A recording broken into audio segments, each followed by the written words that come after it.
சந்திரனை அதிபதியாக கொண்ட ராசி தான் இந்த கடகராசி. கடகராசி அன்பர்களை பொறுத்த வரைக்குமே எல்லாத்துக்கிட்டையும் ஒரு பாசமாக இருப்பாங்க, அன்பாக இருப்பாங்க. அது மட்டும் இல்லாமல் இவங்களுக்கு அடுத்து வரக்கூடிய நாட்கள்லாம் எப்படி அமைஞ்சிருக்கு, இந்த ஆணி மாதம் எப்படிப்பட்ட ஒரு மாற்றத்தை நீங்கள் சந்திக்க போகிறீங்க, கடகராசி அன்பர்களுக்கு வச்ச குறி தப்பாது அப்படின்னு தான் சொல்ல முடியும். அதாவது ஜூலை 1க்கு பிறகு ராஜயோகம் பேச்சு தான் உங்களோட பிரச்சனையாக இருக்குது. ஸோ பேச்சு எந்த மாதிரியான விஷயத்தில் ரொம்பவே கவனமாக இருக்கணும். உங்களுடைய வாழ்க்கை இனி வரக்கூடிய காலகட்டத்தில் எப்படிப்பட்ட ஒரு மாற்றத்தெல்லாம் சந்திக்க போகுது, அதே மாதிரி உங்களுக்கு சாதகமான பலன்கள் என்ன, பாதகமான பலன்கள் என்ன, ரொம்பவே எச்சரிக்கையாக இருக்க வேண்டிய முக்கியமான விஷயங்கள் என்ன, இதையெல்லாம் குறித்து ஒரு முக்கியமான தகவலை இந்த வீடியோ மூலமாக நம்ம பார்க்க போகிறோம். வீடியோவை கடைசி வரைக்குமே ஸ்கிப் பண்ணாமல் முழுமையாக பாருங்கள். வீடியோ பிடிச்சிருந்தா மறக்காமல் லைக் பண்ணுங்கள். இது போன்ற பல சுவாரஸ்யமான தகவலை நீங்கள் தெரிஞ்சுக்கணும் அப்படின்னாலும் மறக்காமல் மாஸ் மல்டிமீடியா சேனலை சப்ஸ்கிரைப் பண்ணிட்டு கூடவே பாருங்கள், பெல் ஐக்கானையும் ப்ரெஸ் பண்ணிட்டு வாங்க வீடியோக்குள்ளே போகலாம். நீங்கள் கடக ராசியில் என்ன நட்சத்திரம் அப்படிங்கிறத மறக்காமல் கமெண்ட்ஸில் சொல்லுங்கள். அதே மாதிரி உங்களுக்கு ஜோதிட ரீதியாக ஏதாவது சந்தேகங்கள் இருக்குது அப்படின்னு நினச்சிங்களா, இந்த வீடியோக்கும் கீழே பாருங்கள், டிஸ்கிரிப்ஷனில் ஸ்ரீ வராகி அம்மன் வாட்ஸ்அப் நம்பர் கொடுத்துருக்கோம். ஜூன் 14ஆம் தேதி இந்த ஆடி மாதமானது பிறந்திருக்கு. இந்த ஆடி மாதம் அப்படிங்க ஆரம்பிக்கும் போதே, அதாவது புதன் தன்னோட சொந்த வீடான மிதுன வீட்டில் அமர்ந்திருக்கிறார். அதோடு சூரியனும் சேர்ந்து அமர்ந்திருக்கிறதுனால புதாத்திய யோகம் உருவாகியிருக்கு.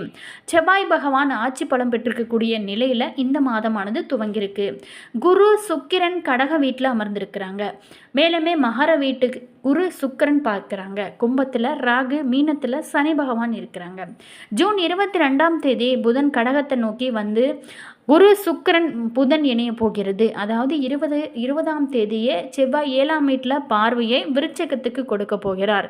இதனால் உங்களுக்கு எப்படிப்பட்ட ஒரு மாற்றத்தை நீங்கள் சந்திக்க போகிறீங்க, இந்த மாதத்தில் பத்திர ராஜயோகமானது உருவாகி போகிறது. இந்த கிரக அமைப்புகள் நம்மளுடைய கடகராசி அன்பர்களுக்கு எப்படிப்பட்ட ஒரு மாற்றத்தை நீங்கள் சந்திக்க போகிறீங்க அப்படிங்கிறத நம்ம விரிவாக பார்க்கலாம். கடகராசி அன்பர்களுக்கு இந்த ஆணி மாதம் அப்படிங்கிறது ரொம்ப சிறப்பான மற்றும் முன்னேற்றம் தரக்கூடிய ஒரு காலகட்டமாக அமைஞ்சிருக்கலாம். அதாவது குரு மற்றும் சுக்கிரன் உங்களோட ராசியிலேயே இணைந்திருக்கிறதுனால ராஜயோக பலன்கள் எல்லாமே நிறைய கிடைக்க வாய்ப்பு இருக்குது. நீண்ட நாளாகவே எதிர்பார்த்த முயற்சிகள் நிறைவேற்றுவதோட தொழில் மற்றும் வியாபாரம், பொருளாதார விஷயங்களில் சாதகமான மாற்றங்கள்லாம் உருவாகலாம். மேலுமே விரயம் வருமா பார்க்கலாம். வீண் விரயங்கள் ஏற்படும் ஒரு காலகட்டமாக கூட இருக்கும். அதாவது குரு 5, 7, 9ஆம் வீட்டில் இடத்தை பார்வை செய்வதனால பூர்வ புண்ணிய ஸ்தானம் வலுக்கும். அதாவது 9ஆம் இடத்துக்கு குருவோட பார்வை இருக்கிறதுனால நிறைய பாக்கியங்கள் உண்டாகும். ஜூன் 20ஆம் தேதிக்கு பிறகு பேச்சில் மட்டும் ரொம்பவே கவனமாக இருக்கணும். இதுவரைக்குமே இருந்து வந்த தடைகள் நீங்கும். அதே நேரத்தில் குடும்ப விஷயத்தில் ரொம்பவே கவனமாக இருக்க வேண்டிய ஒரு காலகட்டமாக உங்களுக்கு அமைஞ்சிருக்கு. அது மட்டும் இல்லாமல் இந்த காலகட்டத்தை பொறுத்த வரைக்குமே உங்களுக்கு தொழில் எப்படி அமைஞ்சிருக்குன்னா, தொழிலில் புதிய ஏதாவது முதலீடு செய்யக்கூடிய வண்ணங்கள் கிடைக்கும். வங்கி கடன்கள் கிடைப்பதற்கான யோகமே இருக்குது. புதிய தொழில் ஏதாவது செய்யலாம் அப்படின்னு நினைக்கிறவங்களுக்கு இந்த டைமில் வாய்ப்புகள் ஏற்படும். சூரியன் 11ஆம் இடத்துல இருக்கும்போது தூக்கத்தில் நிறைய தொந்தரவுகள் ஏற்படும். மேலுமே சனியோட அமைப்பு ரொம்ப சிறப்பாக இருக்கிறதுனால வேலையில் இருந்து வந்த தொய்வு நீங்கும்.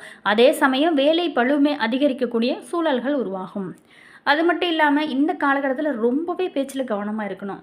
ஏன் அப்படின்னா பேச்சில் மிகுந்த கவனமாக இருக்க வேண்டிய ஒரு சூழலானது இருக்கும். ஏன் அப்படின்னா தன்னம்பிக்கை அதிகரிக்கக்கூடிய ஒரு நல்ல காலகட்டமாக இருக்க போகிறது. 5ஆம் இடத்தை குரு பகவான் பார்க்கறதுனால பேரு, புகழ், அந்தஸ்து, குழந்தை பாக்கியம், கௌரவம், கீர்த்தி, செல்வாக்கு கிடைக்கும். நிறைய கடகராசி அன்பர்களுக்கு திருமணம் யோகம் உண்டாகக்கூடிய அற்புதமான கிரக அமைப்புகள் தான் இருக்குது. அதே நேரத்தில் பிரிந்த தம்பதிகள் ஒன்று சேரக்கூடிய யோக அமைப்புகள் இருக்குது.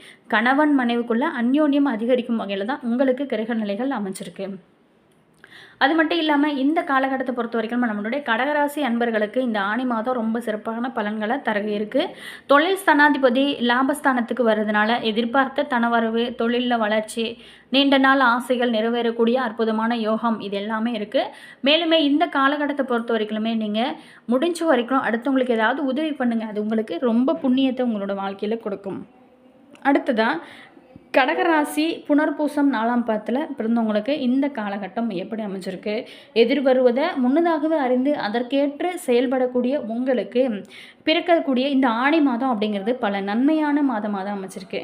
அதாவது உங்களோட ராசிக்குள்ளேயே ஞானக்காரகன் குரு உச்சமாக சஞ்சரிக்கிறதுனால உங்களுக்கு நல்ல ஒரு அறிவு திறன் மேம்படும். எதிர்காலம் பற்றிய எண்ணம் அதிகரிக்கும். வசதி வாய்ப்புகளை அடைவதற்காக நல்ல ஒரு முயற்சி செய்வீங்க. முயற்சி அப்படிங்கிறது நல்ல ஒரு வெற்றியை கொடுக்கும். அதன் காரணமாக இது நாள் வரைக்குமே சோர்ந்திருந்தவங்களும் சுறுசுறுப்பாக செயல்படுவீங்க. அலைச்சல் கொஞ்சம் அதிகமாக தான் இருக்கும், ஆனால் அதற்கேற்ற ஆதாயம் கிடைக்கும். சில பேர்த்துக்கு எதிர்பாராத இடமாற்றம் ஏற்படும். செலவுகள், வியாபாரம், தொழிலை விரிவு செய்வதற்காக ஊர் விட்டு ஊர் செல்லக்கூடிய நிலைகளுமே உருவாகும். அப்படின்னா கூட குரு பகவானோட பார்வைகள் பூர்வ புண்ணிய சப்தம பாகிஸ்தானங்களுக்கு கிடைக்கிறதுனால எடுக்கக்கூடிய வேலைகள் ஒவ்வொன்றுமே வெற்றியாக கொடுக்கும். நினைத்த காரியங்கள் எல்லாமே நடக்க ஆரம்பிக்கும். மேலுமே பூர்வ புண்ணிய பலன்கள் கிடைக்கும். குழந்தை பாக்கியத்திற்காக தவம் இருந்தவங்களுக்கு வரம் கிடைத்தது போல நல்ல தகவல்கள் கிடைக்க ஆரம்பிக்கும். அதே மாதிரி திருமண வயதில் இருக்கிறவங்களுக்கு தகுதியான வரன் அமையக்கூடிய ஒரு அமைப்புமே இருக்குது. சொந்த வீடு, வண்டி, வாகனம் அப்படிங்கிற கனவாகவே இருந்தது எல்லாமே இப்போ நனவாகக்கூடிய அற்புதமான அமைப்புமே இருக்குது. சமூகத்தில் உங்களுக்குன்னு சொல்லிட்டு ஒரு மரியாதை, அந்தஸ்து, கௌரவம் இது எல்லாமே கிடைக்கும். உடல்நிலையில் கொஞ்சம் சின்ன சின்ன பிரச்சனைகள், சின்ன சின்ன தொந்தரவுகள் இருக்கும். மேலுமே சண்டைகள் பார்த்திங்களா, இந்த காலகட்டத்தில் சண்டை சச்சரவுகளால் பிரிந்திருந்த தம்பதிகள் மீண்டும் ஒரே வீட்டில் வாழக்கூடிய அளவிற்கு நிலைகள் உங்களுக்கு மாறக்கூடிய அற்புதமான கிரக அமைப்புகள் தான் உங்களுக்கு அமைச்சிருக்கு. மாணவர்களை பொறுத்தவரைக்குமே உங்களுடைய எதிர்காலத்தை மனதில் வைத்து கொண்டு படிப்பில் ரொம்ப அக்கறை காட்டினீங்க அப்படின்னா நிச்சயமாக உங்களோட வாழ்க்கை ரொம்ப சிறப்பாக இருக்கும். சந்திராஷ்டமம் ஜூலை 4ஆம் தேதி மட்டும் ரொம்பவே எச்சரிக்கை இருக்கணும். பேச்சிலையும் சரி, நடத்திலையும் ரொம்ப கவனமாக இருக்கணும். இம்மையிலும் நன்மை தருவாரை வழிபட சங்கடங்கள் விலகும். பல நன்மைகள் உங்களோட வாழ்க்கையில் ஏற்பட ஆரம்பிக்கும். அடுத்ததான் பூசம் நட்சத்திரத்தில் பிறந்தவங்களுக்கு எந்த ஒன்றிலும் உறுதியாக இருக்கக்கூடிய உங்களுக்கு இந்த ஆணி மாதம் அப்படிங்கிறது நல்ல ஒரு அதிர்ஷ்டமான மாதமாக தான் அமைஞ்சிருக்கு. அதாவது 30 ஆண்டுகளுக்கு பிறகு பாகிஸ்தானத்தில் சஞ்சரிக்கக்கூடிய சனி பகவான் 30 ஆண்டுகள் வாழ்ந்தவரும் இல்லை, 30 ஆண்டுகள் கெட்டவரும் இல்லை அப்படிங்கிற வார்த்தையை உங்களுக்கு உணர்த்த போகிறார். அதாவது அதிர்ஷ்ட காற்று உங்களை நோக்கி வீசும் அப்படின்னு சொல்லுவாங்க இல்லையா, அந்த மாதிரி உங்களுக்கு இருக்க போகுதுங்க உங்களோட வாழ்க்கை. நீங்கள் தொட்டது எல்லாமே தொடங்கும். அதே நேரத்தில் நினைத்தது எல்லாமே நடக்க ஆரம்பிக்கும். தெய்வீக அருளும் விஐபிகளோட ஆதரவும் உங்களை உச்சத்திற்கு கொண்டு போகக்கூடிய அற்புதமான அமைப்புகள்லாம் இருக்குது. அதாவது பாக்கிய சனியோட பார்வைகள் 3, 6, 11ஆம் இடங்களுக்கு கிடைக்கிறதுனால உங்களுக்கு தைரியம், தன்னம்பிக்கை இது எல்லாமே அதிகரிக்கும். எடுத்த வேலைகள் எல்லாமே வெற்றியை கொடுக்கும். அதே நேரத்தில் நோய் நொடி, வம்பு வழக்கு அப்படிங்கிறத நிலைமைகள் எல்லாமே இடம் தெரியாமல் போகக்கூடிய அமைப்பு தான் இருக்குது. உங்களோட செல்வாக்கு உயரும். தொழிலில் ஏற்பட்டிருந்த தடைகள் விலக ஆரம்பிக்கும். மேலுமே முடங்கி கிடந்த தொழில்கள் நல்ல ஒரு மீண்டும் முன்னேற்றம் அடையும். வருமானமே அதிகரிக்கும்.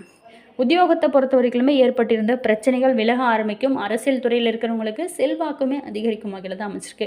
மேலுமே நீங்களே ஆச்சரியப்படும் வகையில், மற்றவங்களும் ஆச்சரியப்படும் வகையில் உங்களுக்கு புதிய பொறுப்புகள் கிடைக்க ஆரம்பிக்கும். வியாபாரத்தில் ஏற்பட்டிருந்த தடைகள் நீங்கும். வர வேண்டிய பணமுமே கைக்கு கிடைக்கும். சில பேர்த்துக்கு புதிய சொத்து சேரக்கூடிய ஒரு அமைப்புமே இருக்குது. ஜூன் 19 முதல் உங்களோட ஜீவனாதிபதி செவ்வாய் லாபஸ்தானத்தில் சஞ்சரிக்கிறதுனால வியாபாரத்தில் ஏற்பட்டிருந்த பிரச்சனைகள் விலக ஆரம்பிக்கும். புதிய தொழில் ஏதாவது தொடங்கலாமா அப்படின்னு சொல்லிட்டு முயற்சி செஞ்சுருப்பீங்க, அதெல்லாம் இப்போ வெற்றியை கொடுக்கும்.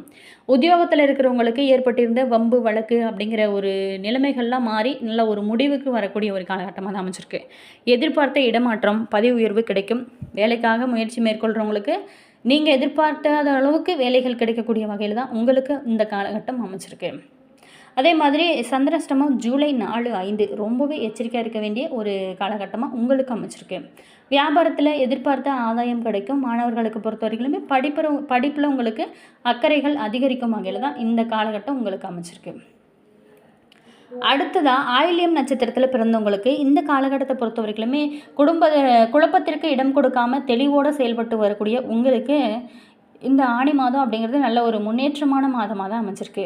அதாவது வித்யாகாரகன் புதன் விரயஸ்தானத்தில் வக்கரம் அடைந்திருக்கக்கூடிய நிலையில் உங்களோட லாபாதிபதி சுக்கிரன் மாதம் முழுவதுமே சாதகமாக சஞ்சரிக்கிறதுனால வருமானம் உயர ஆரம்பிக்கும். குடும்பத்தில் நிம்மதியான ஒரு நிலைகள் இருக்கும். அது மட்டும் இல்லாமல் ஆடை, ஆபரணம், வீடு, வாகனம் அப்படிங்கிற கனவுகள்லாம் நனவாகக்கூடிய அற்புதமான அமைப்பு தான் இருக்குது. திருமண வயதில் இருக்கிறவங்களுக்கு வரன் அமையும். உத்தியோகத்தில் ஏற்பட்டிருந்த பிரச்சனைகள் எல்லாமே முடிவிற்கு வரும் வகையில் தான் அமைச்சிருக்கு. தனியார் நிறுவன ஊழியர்களுக்கு வேலை மீது இருந்த பயமானது போங்கும். மேலுமே நீங்கள் செஞ்சு வரக்கூடிய வியாபாரத்தில் எதிர்பார்த்த லாபம் கிடைக்கும். குரு பகவானோட பார்வைகள் உங்களோட முயற்சிகளை நல்ல ஒரு வெற்றியை கொடுப்பார். குரு பார்த்தாலே கோடி புண்ணியம் அப்படின்னு சொல்லுவாங்க இல்லையா, அந்த மாதிரி தான். கூட்டு தொழிலில் எதிர்பார்த்த ஆதாயம் கிடைக்கும். பெரியவங்களோட ஆதரவுமே உங்களுக்கு கிடைக்கும். நினைத்த காரியங்களை நடத்தே தீர வேணும் அப்படின்னு இந்த காலகட்டத்தை பொறுத்த வரைக்குமே போராடி அதில் வெற்றி பெறுவீங்க.